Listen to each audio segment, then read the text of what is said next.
لا حول ولا قوة إلا بالله العلي العظيم. أعوذ بالله من الشيطان الرجيم. بسم الله الرحمن الرحيم. الحمد لله الذي جعل الحمد مفتاحا لذكره وسببا للمزيد من فضله ودليلا على آلائه وعظمته. ثم الصلاة والسلام والتحية والإكرام على خير خلقه وأفضل بريته حافظ سره ومبلغ رسالاته الذي سمي في السماء بأحمد وفي الأرض بأبي القاسم محمد. اللهم صل على وعلى أهل بيته الطيبين الطاهرين المعصومين المظلومين ولعنة الله على أعدائهم أجمعين. أما بعد فقد قال الله سبحانه وتعالى في كتابه الكريم: بسم الله الرحمن الرحيم. إنما المؤمنون الذين إذا ذكر الله وجلت قلوبهم وإذا تليت عليهم آياته زادتهم إيمانا وعلى ربهم يتوكلون. صلوات بر محمد وآل محمد. اللهم صل على शब जुमा खुदाबंद आलमनी इबादत करवानी आ शब खुदानी बारगाहમાં તૌબા અને મગફિરતની માંગણી કરવાની આ રાત કે જેની અંદર આપણી દુઆઓ કબૂલ થાય છે, આ રાત કે જેની અંદર આપણી ઇબાદતનો સવાબ વધી જાય છે, આ રાત કે જે મરહુમોને યાદ કરવાની રાત. આ શબ જુમાની અંદર ખુદાએ આપણને તૌફીક અતા કરી કે આપણે ઇમામ બારગાહમાં આવી અને નમાઝે જમાઅત, દુઆએ કુમૈલ, તિલાવત અને સાથોસાથ આપણે ફર્શે અઝા પર બેઠા છીએ ઇમામે હુસૈનની યાદ મનાવવાની બરકતની સાથે કુરાન અને હદીસનો પૈગામ મેળવવા માટે. કુરાન મજીદની સૂરે અનફાલની બીજા નંબરની આયતની મેં તિલાવત કરી. ખુદાવંદ આલમીની અંદર મુઅમિનીનનું બયાન કરે છે કે મુઅમિન કોણ હોય, મુઅમિનની સિફાત શું હોય, કેવા લોકો જેને મુઅમિન ગણી શકાય. આ આયત, એના પછીની આયત મુઅમિનીનનું વર્ણન છે. મારે જે બયાન કરવું છે તે આ કે આ આયતમાં ખુદાવંદ આલમ મુઅમિનીનના બારામાં ફરમાવે છે કે ઇન્નમલ મુઅમિનૂન, બેશક મુઅમિન ફકત ઈ લોકો છે કે ઇઝા ઝુકિર અલ્લાહ વજલત કુલુબુહુમ, જ્યારે અલ્લાહને યાદ કરવામાં આવે એમની સામે, ખુદાનું નામ જ્યારે સાંભળે તો એમનું દિલ હલી જાય, એમના દિલમાં એક રોબ અને એક ડર અને ખૌફ પેદા થાય. કોઈ એક બુઝુર્ગ શખ્સિયતની સામે એના હુઝુરમાં આપણે બેઠા હોય, આપણે કેટલા સાવચેતીની સાથે બેઠા હશું કે એવું ના થાય આપણી કોઈ હરકત, આપણા કોઈ શબ્દો, આપણું કોઈ વર્તાવ એની શાનમાં ગુસ્તાખી લેખાઈ જાય. જરાક ડરીને, ખૌફથી, એક રોબ અને હૈબતની સાથે ઇન્સાન બેઠો હોય ને, ખુદાનું નામ આવતાની સાથે જ મુઅમિન ઈ છે કે જેમનું દિલ આ વાત ઉપર ખૌફનાક થઈ જાય કે એવું ના બને કે ખુદાની ઇબાદતનો હક અદા કરવામાં મારાથી કંઈ કોતાહી થઈ જાય, ખુદાની બારગાહમાં મારાથી કોઈ માસિયત થઈ જાય, ખુદાની નિዕમતનો શુક્ર અદા કરવાના બદલે એનો દુરુપયોગ થઈ જાય. આ રીતની એક અહેસાસ એમના દિલમાં પેદા થાય. આ પહેલી સિફત. બીજી સિફત મુઅમિનીનની કે વઇઝા તુલિયત અલૈહિમ આયાતુહુ ઝાદતહુમ ઈમાના. મુઅમિન ઈ છે એમની સામે જ્યારે અલ્લાહની આયતોની તિલાવત થાય ને તો એમનું ઈમાન વધવા લાગે, એના ઈમાનમાં તરક્કી થાય. એના ઈમાનમાં વધારો થાય. વઅલા રબ્બિહિમ યતવક્કલુન, અને મુઅમિન એ છે કે જે ફક્ત ખુદા ઉપર ભરોસો રાખતા હોય, ખુદા ઉપર તવક્કુલ રાખતા હોય. મુઅમિનીનની આ સિફાત આ આયતમાં બયાન થઈ. હજી આના પછીની આયતોમાં પણ મુઅમિનીનનું બયાન છે. હું અહીંયા જ વાતને રોકી અને જે ટોપિક ઉપર, જે જુમલા ઉપર મારી વાતને બયાન કરવી છે એ આ જુમલો છે. ખુદા કહે છે સાચા ખરા મુઅમિન ઈ છે કે જેમનું ઈમાન વધે છે. અલ્લાહની આયતોની તિલાવત સાંભળી એમનું ઈમાન વધે છે, ઈમાનમાં તરક્કી થાય છે, ઈમાનમાં આગળ વધતા રહે છે. ખરેખર મુઅમિનને જોઈએ કે દરરોજ એવું કંઈ કરે કે ઈમાન તો મહેફૂઝ રહે, બલકે એમાં વધારો થાય, એની અંદર તરક્કી થાય. ઈમાનના પણ દરજા છે ને. આપણે બધા મુઅમિન છીએ. દુનિયામાં કેટલા બધા મુઅમિન છે.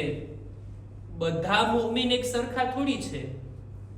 બધાના ઈમાનનો દરજ્જો એક સરખો થોડી છે. બધાના દરજા અલગ અલગ છે ને. બધાના ઈમાનના લેવલ અલગ અલગ છે. બધા એક સરખા હોત, બધા મુઅમિનીન એક સરખા હોત તો બધા લોકો અલ્લાહની ઇબાદત કરવામાં સૌથી આગળ હોત, ગુનાહથી બચવામાં સૌથી વધારે પરહેઝગાર હોત. ઈમાનના અલગ અલગ દરજા છે. આપણા છઠ્ઠા ઇમામ ઇમામે જાફર સાદિક અલૈહિસ્સલામ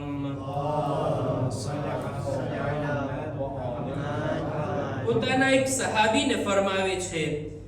સહાબીનું નામ છે અબ્દુલ અઝીઝ કરાતીસી. ઇમામ એને કહે છે કે ઈમાનના 10 દરજા છે. ઈમાનના એક પછી એક 10 સ્ટેપ છે. નીચેથી શરૂ થાય. અમુક લોકો હજી પહેલા દરજા સુધી જ પહોંચ્યા હોય, પહેલા લેવલ સુધી.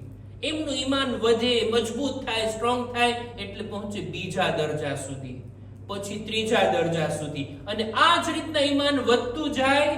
ઈમાનના 10 દરજા છે, અને આ 10મા દરજે પહોંચી જાય એનું ઈમાન પછી કામિલ, એનું ઈમાન પછી મજબૂત.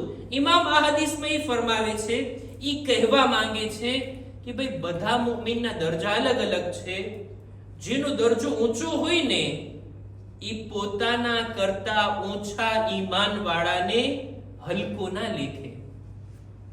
ખુદાએ જો મારા દિલમાં ઈમાન આપ્યું, મારું ઈમાન સ્ટ્રોંગ છે, મજબૂત છે, બીજાને હું જો કે એનું ઈમાન નબળું છે, એના દિલમાં દીન પ્રત્યે, ખુદા પ્રત્યે, ખુદાના રસૂલ વિશે એનું ઈમાન કમજોર છે, મારી જવાબદારી છે કે હું એને હલકો ના લેખું, એને બેઈમાન ના ગણું, બલકે એની સાથે એવો મોહબ્બત ભર્યો વર્તાવ કરું કે એનું લેવલ પણ ઊંચું થાય અને મારા દરજા સુધી પહોંચી જાય.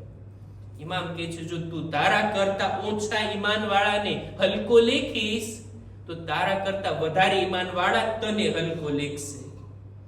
ઈમાનના અલગ અલગ દરજા. ઇમામ ફરમાવે છે આગળ કે છે અમુક મુમિનીન એવા હોય કે જે એક પછી એક દરજાને હાસિલ કરતા કરતા બુલંદી ઉપર જાતા હોય. બીજો દરજો, ત્રીજો, ચોથો, પાંચમો. ફરમાવે છે કે જનાબે મિકદાદ રસૂલ ખુદાના સહાબી 8મા દરજાના ઈમાન સુધી પહોંચ્યા હતા. જનાબે અબુ ઝર ગફારી ઈમાનના 9મા દરજા સુધી પહોંચ્યા હતા. અને જનાબે સલમાન ફારસી એ તો 10મા દરજા સુધી પહોંચી ગયા હતા. 10 મરહલા એમણે તય કરી લીધા હતા. આટલા બુલંદ દરજા સુધી પહોંચવું આ છે મુમિનની જવાબદારી કે પોતાના ઈમાનને ડેવલપ કરતા જાય, ઈમાનને મહેફૂઝ રાખતા જાય. અને દેખીતી વાત છે જ્યારે ઈમાન આવે તો ભલા બની શકે છે કે અમલે સાલેહ સાથે ના હોય. ઈમાન જો દિલમાં છે તો પછી અમલ એના આઝાઓ જવારેહના બદનથી જાહેર થવું જોઈએ. અમલ જેટલો સ્ટ્રોંગ અને મજબૂત, અમલ જેટલો ખાલિસ, એટલું જ એનું ઈમાન મુસ્તહકમ અને મજબૂત હશે. આ ઈમાન અને અમલની વાત. આપણે આ 8 દરજા, 9 દરજા, 10 દરજા ગણાવ્યા ને. 9મા દરજા ઉપર રસૂલે ખુદાના એક સહાબી છે જનાબે અબુ ઝર ગફારી. જનાબે અબુ ઝર ખરેખર એવા અઝીમ સહાબી છે, એવા મજબૂત ઈમાન વાળા સહાબી છે કે જેમની જિંદગીના બારામાં ઘણી બધી વાતો આપણને કિતાબોમાં મળે છે. એક વખત તૌફીક થઈ હતી કે જનાબે અબુ ઝરને રસૂલે ખુદાએ જે હદીસ બયાન કરી, ખાલી એકલા અબુ ઝર માટે રસૂલે ખુદાએ એક લાંબી હદીસ બયાન ફરમાવ્યા છે. 50 થી વધારે જુમલા, એક એક જુમલામાં નામ લઈ લઈને, એ અબુ ઝર આમ કર, એ અબુ ઝર આમ કર, એનું નામ લઈ લઈને 50 થી વધારે જુમલા રસૂલે ખુદાએ ફરમાવ્યા. એક ફેર તૌફીક થઈ હતી કે આ બધી વાતોને, આ બધા જુમલાઓને ધીમે ધીમે કરીને એક દર્સની અંદર બયાન કરું. જનાબે અબુ ઝર એમની જિંદગીના બારામાં અનેક વાકયાત, અહેલે બૈતની સાથે કેટલા એમના મજબૂત સંબંધ હતા, અહેલે બૈત એમને પોતાના લેખતા હતા, પોતાના જાણતા હતા, અને ખાસ દરજ્જો હતો અહેલે બૈતની નજરમાં જનાબે અબુ ઝરનો. મારે જે બયાન કરવું છે ને આજે તે આ, એક માણસે જનાબે અબુ ઝરથી 4 સવાલ કર્યા. એ અબા ઝર, તમે તો અહેલે બૈતની ખિદમતમાં રહેલા રસૂલે ખુદાના નેક સહાબી છો, અમને આ 4 સવાલના જવાબ આપો. સૌથી પહેલો સવાલ જનાબે અબુ ઝરથી આ રીતના કરવામાં આવ્યો કે એ અબુ ઝર, શા માટે મોત અમને અણગમતી લાગે છે? મોત અમારી નજરમાં એક પસંદ આવે એવી ચીજ નથી. તો જનાબે અબુ ઝર તરત જ જવાબની અંદર કહે છે, લિઅન્નકુમ અમરતુમુદ દુનિયા વ અખરબતુમુલ આખિરા. તમે લોકોએ દુનિયાને આબાદ કરી છે અને આખિરતને બરબાદ કરી છે. ને દેખીતી વાત છે, આબાદ થયેલી જગ્યાએથી ખરાબ અને બરબાદ થયેલી જગ્યાએ જવું કોને પસંદ આવે? બીજો સવાલ, એ અબુ ઝર અમને બતાવો જોઈ કે ખુદાની બારગાહમાં અમને કેવી રીતના પેશ કરવામાં આવશે.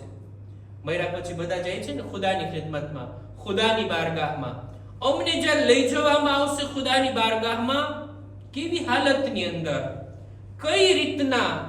ત્યારે જનાબે અબુ ઝર જવાબ આપે છે કે અમ્મલ મુહસિન મિનકુમ ફકમા કમલ ગાઇબુ યકદમુ અલા અહલે.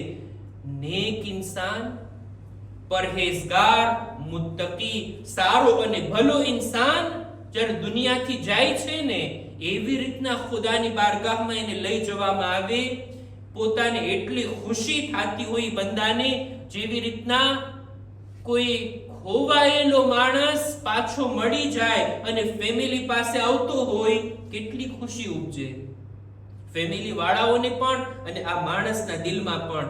એના કરતા વધારે ખુશી ઉપજે છે જ્યારે નેક બંદો ખુદાની બારગાહમાં જાય, ખુદાની ખિદમતમાં હાજર થાય. પણ જો ગુનેહગાર હોય, ગુનાહ કરીને આવ્યો હોય, બુરા કામો કરીને આવ્યો હોય, તો એવી રીતના એ ખુદાની બારગાહમાં લઈ જવામાં આવે છે જેવી રીતના આગલા જમાનાની અંદર ગુલામ અને આકાનો સિસ્ટમ હતું ને, કે અમુક લોકો ગુલામ હતા, આખી જિંદગી ફક્ત ગુલામી કરવાની હોય.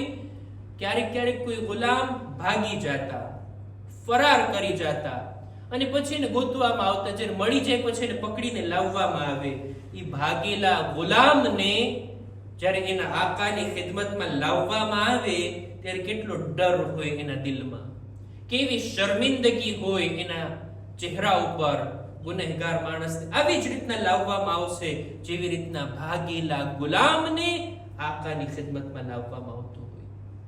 ત્રીજો સવાલ જનાબે અબુ ઝરથી કે એ અબુ ઝર, અમને બતાવો જોઈ કે ખુદાની બારગાહમાં જ્યારે અમને પેશ કરવામાં આવશે ત્યારે અમને કેમ ખબર પડી કે અમે નેક છીએ કે ખરાબ બુરા છીએ? અમારી હાલત કેવી હશે?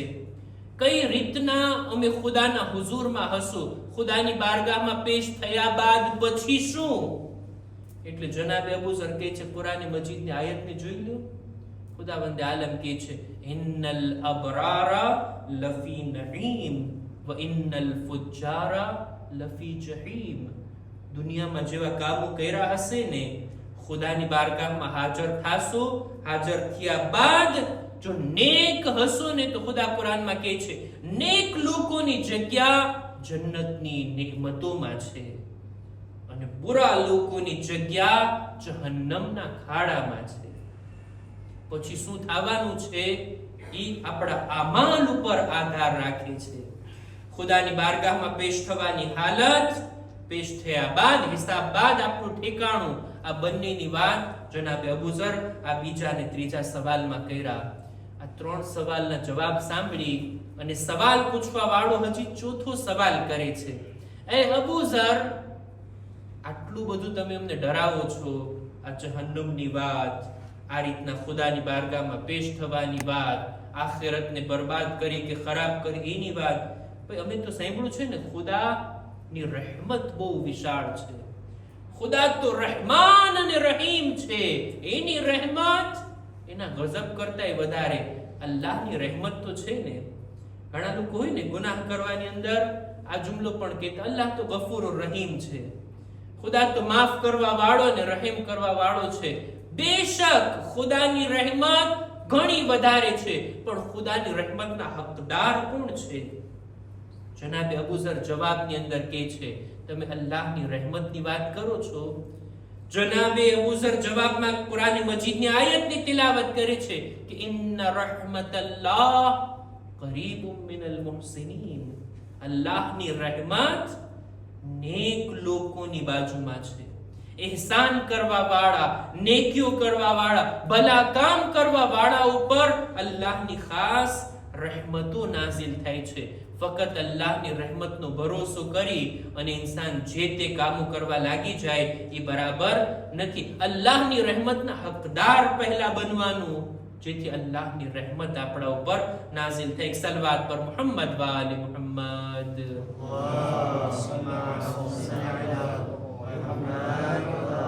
અને આવી જ રીતના ગાલિબન ઉસૂલ કાફીની આ રિવાયત છઠ્ઠા ઇમામથી છે કે એક દિવસ કોઈ માણસે જનાબે અબૂઝરને લેખિત એક સવાલ કર્યા. જો જનાબે અબૂઝર એ હસ્તીનું નામ છે કે જેમણે અહેલે બેત પાસેથી ઇલ્મ હાસિલ કર્યું. અહેલે બેતની નજરમાં એમનો મર્તબો અને માન હતું, એટલે જ લોકો અબૂઝરથી કઈ વાતને પૂછતા. એક વખત કોઈ લખે છે જનાબે અબૂઝરને કે એ અબૂઝર, તમારી પાસે તો કેટલું ઇલ્મ છે, કેટલી ઇલ્મી વાતો તમારી પાસે છે, અમને થોડીક ઇલ્મી વાતો તમે લખીને મોકલો. એટલે જનાબે અબૂઝરે વિચાર કર્યો કે ઇલ્મી વાતો લખવા બેસીશ તો કેટલા પાના ભરાશે, કેટલો લાંબો લેટર અને કેટલો લાંબો જવાબ મારે આપવો પડશે. એટલે જનાબે અબૂઝર એક શિખામણ, એક ભલામણ કરીને વાતને પૂરી કરે છે કે વલ ઇલ્મુ કસીર, ઇલ્મી વાત બહુ વધારે છે. ઇલ્મી વાતની પાછળ તું છો એના કરતા મહત્વની વાત હું તને કહું, અને તે આ કે જો તારાથી બની શકે ને તો જેનાથી તું મોહબ્બત કરે છે એની સાથે બુરો વર્તાવ ના કર. આટલું લખી અને મોકલી દીધા. જુમલો શું હતો ફરી પાછા તવજ્જો આપીએ. જનાબે અબૂઝર કહે છે તારાથી બની શકે ને તો આમ કર, જેનાથી તું મોહબ્બત કરે છે ને એની સાથે બુરો વર્તાવ ના કર. એટલે જેને જવાબ મળ્યો એને તરત પાછું લખ્યું કે એ અબૂઝર, બની શકે એવું કે કોઈથી આપણે મોહબ્બત કરતા હોય એની સાથે બુરાઈ કરીએ, એની સાથે બુરો વર્તાવ કરીએ? એવું તો બની જ ના શકે. તમે કેવા શું માંગો છો? ત્યારે જનાબે અબૂઝરે ફરી પાછી ચોખવટ કરી કે હા, ક્યારેક એવું બનતું હોય જિંદગીમાં કે જેને આપણે ચાહીએ છીએ, જેનાથી મોહબ્બત કરીએ છીએ એની સાથે જ આપણે બુરો વર્તાવ કરતા હોય. દાખલા તરીકે આપણો નફ્સ, આપણી જાન. આપણી જાન આપણને બધી ચીજો કરતા વાલી છે કે નહીં? માલ વધારે તમને વાલો છે કે તમારી જાન? દેખીતી વાત છે, જાન. આપણી બીજી બધી ચીજો કરતા આપણી જાન આપણને વધારે પ્યારી હોય. આપણા દોસ્તો, આપણા ઓળખીતા, આપણા આડોશી પાડોશી બધા કરતા ખુદ આપણે આપણી જાનને વધારે ચાહતા હોય. જનાબે અબૂઝર કે છું એ જ કહેવા માંગુ છું. તારી જાન, તારા નફ્સ કે જેને તું વધારે ચાહે છે એની સાથે તું બુરાઈ ના કર, એની સાથે બુરો વર્તાવ ના કર. જ્યારે તું ગુનાહ કરે છે ને તો આ તારી આ પ્યારી જાન, તારા આ પ્યારા નફ્સ ઉપર તું જુલ્મ કરે છે. અને આ રીતના તું ખુદ પોતાનું નુકસાન કરી બેઠે છે જ્યારે અલ્લાહની નાફરમાની કરે છે. કેવી હિકમત ભરી વાત! જ્યારે ઇન્સાન વિચાર કરે, હું જો ગુનાહ કરું ને, હું જો બુરા કામ કરું ને, ખુદાની નાફરમાની કરું, એમાં ખુદાને કોઈ જાતની ખોટ નથી. હત્તા બીજા ઉપર હું જુલ્મ કરું ને, બીજાઓને જેટલું નુકસાન થાય એના કરતા વધારે નુકસાન હું મારી પોતાની જાતનું કરું છું. દુનિયાની અંદર પણ અને આખિરતની અંદર પણ. દુઆએ કુમૈલમાં આપણે હમણાં એક જુમલો પડ્યા ને, વલમ તો નફસી, એ ખુદા મેં મારા નફ્સ ઉપર જુલ્મ કર્યો છે. આ ગુનાહ શું છે? આ ગુનાહ શું છે? થોડીક લજ્જત માટે, થોડીક મજા માટે ઇન્સાન કેટલું પોતાની જાતને નુકસાન પહોંચાડે છે.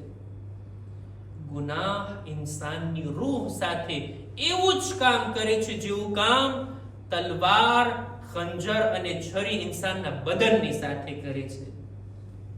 કોઈ પોતાના બદનને આટલું જખ્મી કરી નાખે, લોહી લુહાણ, એના જખ્મો તો ભરાઈ જાય, પણ જો આ ગુનાહના જખ્મો રૂહ ઉપર લાગે ને તો કેટલી તૌબા, કેટલું ઇસ્તિગફાર, કેટલો પછતાવો, ત્યારે આ જખ્મ ભરાય છે અને ઇન્સાનની રૂહ સલામત અને તંદુરસ્ત બને છે.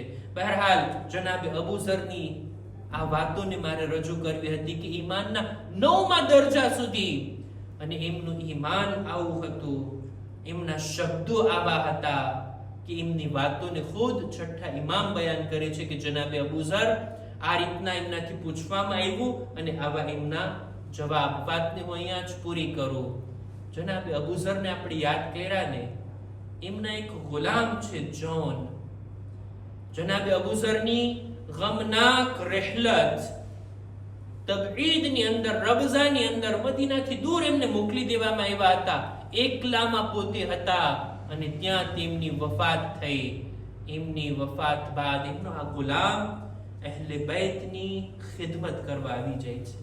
મૌલા અલીની સાથે હોય, ઇમામ હસન અલૈહિસ્સલામની સાથે, અને કરબલા સુધી આવી જાય છે એમનો આ હબશી ગુલામ.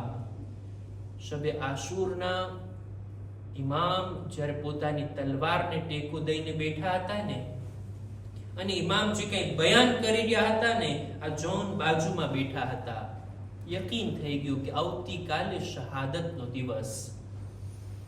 જ્યારે એક પછી એક ઇમામના અસહાબ, ઇમામના જાનિસાર સાથીઓ પોતાની કુરબાની આપી રહ્યા હતા ને, એ અરસામાં જોન પણ આવીને ઇમામની ખિદમતમાં અર્ઝ કરે છે, મૌલા શું મને પણ રજા છે કે હું મારી જાનને તમારા પર કુરબાન કરું? ઇમામ ફરમાવે છે, એ જોન, અત્યાર સુધી તે અમારો સાથ આપ્યો, જ્યારે અમે સારી હાલતમાં હતા તે અમારો સાથ આપ્યો. અમે નથી ચાહતા સખ્તીની અંદર તને પણ શામિલ કરીએ, જ્યાં તને આઝાદ કરીએ છીએ.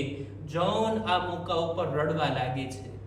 ઇમામના હાથ અને પગને બોસા આપીને કહે છે, મૌલા ભલા બની શકે કે સારી હાલતમાં હું તમારી ખિદમત કરું અને મુશ્કેલ સમય તમારો સાથ છોડી દઉં? હરગિઝ નહીં મૌલા, હું તમારી સાથે રહીશ, હું તમારી બાજુમાં રહીશ. એ મૌલા, જો તમે મારી જાનનો નજરાનો કબૂલ કરો તો આ મારી સૌથી મોટી ખુશનસીબી હશે. ઇમામ ઇનકાર કરે છે. ઇમામ પેલા તો રજા નથી આપતા.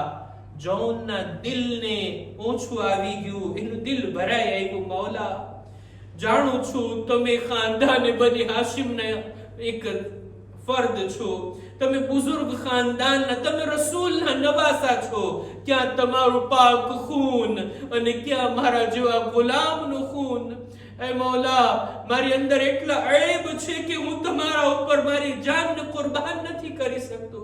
મૌલા, જાણું છું મારો ચહેરો કાળો છે, મારા બદનમાં બદબુ આવે છે. એ મૌલા, હું ઊંચા ખાનદાનનો નથી, શું એ લાયક પણ નથી કે મારી જાન તમારા પર ફિદા થાય? ઇમામે હુસૈન જ્યારે જોયા કે જૌનનું દિલ ભરાય એવું છે, એને રજા આપ્યા, મક્તલમાં જાય છે. 25 દુશ્મનોને વાસીલે જહન્નમ કર્યા બાદ આ જૌનની પણ શહાદત થઈ. ઇમામ એને દુઆ દીધા છે. ઇમામે હુસૈન એના હકમાં દુઆના જુમલા ફરમાવ્યા, અલ્લાહુમ્મા બય્યિદ વજહા, ખુદાયા જૌનના ચહેરાને નૂરાની કર, વ તય્યબ રીહા, ખુદાયા એના બદનને ખુશ્બુદાર બનાવી દે, અને એ ખુદા જન્નતની અંદર એને અમારી સાથે દાખલ કરજે. આ દુઆ ઇમામની એવી કબૂલ થઈ. ચોથા ઇમામ ફરમાવે છે, બની અસદના લોકો જ્યારે જનાઝાઓને દફન કરી રહ્યા હતા, આ જૌનના બદનથી એવી ખુશ્બુ આવી રહી હતી. લોકો અજબ થઈ રહ્યા હતા, આ વળી કેવી ખુશ્બુ છે. ચોથા ઇમામ કહે છે, અમારા બાબાની દુઆનો અસર છે. એ જૌન, તમે કેટલા ખુશનસીબ, તમે તમારી જાનને ઇમામે હુસૈન પર કુરબાન કરી દીધા. ઇમામે હુસૈન એક શહીદના સરહાને આવ્યા હતા, આ જૌનના સરહાને પણ આવ્યા હતા. આ જૌનના માથાને પોતાના ઝાનુ પર રાખ્યા હતા. આ ઝાનુની કિંમત ઈ છે કે થોડી વાર બાદ આ ઝાનુ પર અલી અકબરનું માથું હશે, થોડી વાર બાદ આ ઝાનુ પર અબ્બાસનું સર હશે. હું અર્ઝ કરીશ, હે મૌલા, આટલા ગુલામની પણ તમે આટલી કદર કર્યા, એની કુરબાની પણ આટલી તમે કબૂલ કર્યા. એ આકા અને મૌલા, જ્યારે તમારો આખરી વખત આવ્યો, તમારું માથું ક્યાં હતું? તમે તો કત્લગાહમાં હતા. અજબ નહીં, મૌલા જવાબમાં કહે, મારી માં કત્લગાહમાં મારો ઇંતજાર કરી રહી હતી, એમના ગોદમાં મારું સર અને સિમરનનું ખંજર. અલા લઅનતુલ્લાહ અલલ કૌમિ ઝાલિમીન વસયઅલમુ અલ્લઝીના ઝલમુ અય્ય મુનકલબિન યનકલિબૂન. ઇન્ના લિલ્લાહ વ ઇન્ના ઇલૈહિ રાજિഊન. પરવરદિગાર, हमारी આ મુખ્તસર ઇબાદતને કબૂલ ફરમા. ખુદાયા અમારા મા બાપના ગુનાહોને માફ કર. ખુદાયા અમારા ઈમાનને મજબૂત કર. અહેલે બેતની મોહબ્બતને અમારા દિલોમાં વધારે કર. ખુદાયા અમોને અમારી ઔલાદને નેક કામો કરવાની, ગુનાહોથી બચવાની નેક તૌફીક અતા કર. દરેક મુમિનીન મુમિનાતની જાન, માલ, ઇઝ્ઝત, આબરૂની હિફાજત ફરમા. जो बीमार છે શિફાએ કામિલા અતા કર. ખુદાયા અમારા મરહુમીનની મગફિરત ફરમાવ. ઝમાનાના ઇમામના ઝુહૂરમાં તાજીલ ફરમા. અમારો શુમાર એમના સાથીઓમાં કર. ربنا تقبل منا إنك أنت السميع العليم.